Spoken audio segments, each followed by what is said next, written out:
Hello and welcome to the trade setup. In this video we are looking at NuScale power. It is time for another update, and on this chart we have been tracking two main scenarios. So firstly, we have a wave 1 that has been built, a singular wave 1 all the way up here, and then a correction here in a wave 2, and then another 1-2 setup that we were looking for. Then we have the possibility to track this as a 1-2-1-2 movement to the upside. But in essence, my point is that it doesn't really matter the exact structure in this area, because what we are really focusing on anyway is this follow-up movement for a 1-2 pattern to develop here.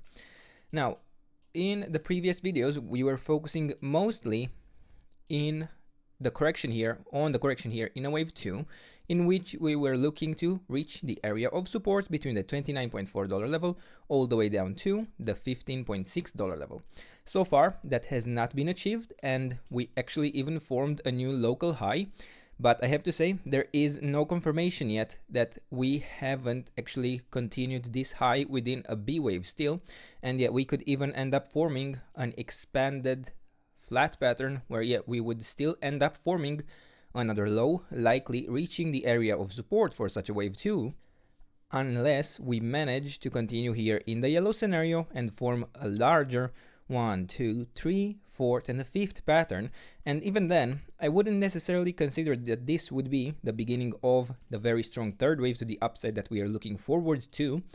And instead, I would most likely focus on this being an extension here within the wave 1, because realistically, I could allow for an extension and another 5th wave to the upside and still have a full count in this area where this could be a 1, 2, 3, 4th and a 5th, and then in that case, we would have even reached the 38.2% retracement in a wave 4, and that would be even the ideal target for such a wave 4. So really no problem in having an extension here, but for this we do need to actually build a 5-wave structure to have more confidence in this pattern, and then of course we can resume to tracking a 1-2 setup, and we would reset the support zone, adjust it for the current levels. But if we actually top in the near area, in a nearing region in this area, we could be looking at an overshoot in the wave B, and then without any adjustment still be looking for a retracement deeper within the wave 2 in this support zone that we already have here on the chart.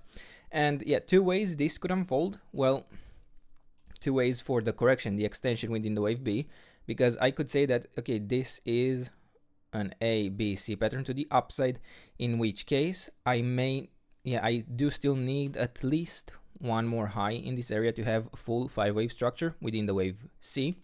Or I could say that this is a WXY pattern, in which scenario, I could even consider that we may have actually completed the correction and we may already be in the C wave to the downside. So the general idea is that this is an area of high risk, even though we managed so far to form continuous higher highs and higher lows. We still do not have any sort of a reliable pattern.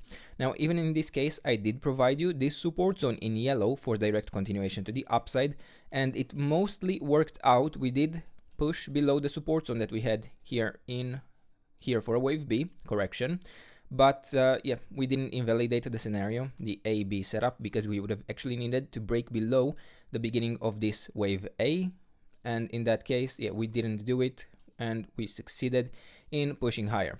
Now, what can we look for? What are the most likely patterns to occur? Well, firstly, we have the 5-wave pattern that I'm tracking here in the yellow interpretation, in the yellow scenario.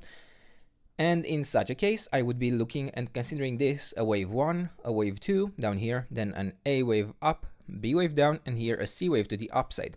Now, based on the internal structure within this wave C, I am tracking an ending diagonal internally, where I would still be looking for a 5-wave pattern, but these subwaves do not need to have a 5-wave structure. They can be, or they are in fact, an ABC pattern in this area. And it is a bit difficult to determine the exact structure, I have to say, because I do not see any clear 5-wave move to the upside, so I may consider that this is internally within the wave within the wave 3, something like an A, B, C pattern. This doesn't really even work out too well. The wave 3 was a bit short. We may need to be open to other options, but internally it is in a very short time frame, and it's nothing very reliable. But I suppose something like a 1, 2, 3, 4, and a 5th could work for something like an A, B, C pattern within the wave C. Could be here the correction in a wave 4, and then could be an A, B, C pattern in the 5th wave to the upside. So technically we could theoretically have here a 3rd wave complete, 4th wave down here, and then a 5th wave, although I also find this a little bit unlikely. So perhaps in this internal wave 3 to the upside, because I am not convinced that this wave C is complete within the even larger wave 3. This internal 3rd wave to the upside. So please bear with me. It is difficult to track the scenarios here in the shorter time frame, in such a small time frame, especially in such a diagonal pattern. So we may need to be open for something like an A, B, C pattern within the wave 3, and then generally I would be watching out for the follow-up correction here in a wave 4 before we continue this upside potential here in the wave C. And in such a case, I would be looking for a retracement area for such a correction here in a wave 4, between the levels, let's see, the $52 level all the way down to the $44.5 level. And as long as we hold the 61.8% retracement, we can look still for a continuation higher in this 5th wave within the wave C that would complete the larger pattern here in the 3rd wave. But be careful, again, it is possible even after the completion of this wave 3 here, it is still highly likely that this could be an overshoot in the wave B, and that this wave C to the downside directly could unfold, and we may not get this follow-up 4-5 pattern, and we would in the end reach most likely the support zone here for a correction in a wave 2, which right now, as mentioned before, between the $29.4 all the way down to the $15.6. The main idea is I at the moment find it highly unlikely that we have already bottomed in a wave 2 and that we are in the 3rd wave to the upside. And for now, these are the levels. This is the trade setup. I hope you enjoyed the video, and if you did, don't forget to subscribe and let me know what else you want me to cover, and I'll do my best to do that in the days and weeks ahead. And until then, I hope you have a nice day, and I hope to see you in the next video. Bye bye.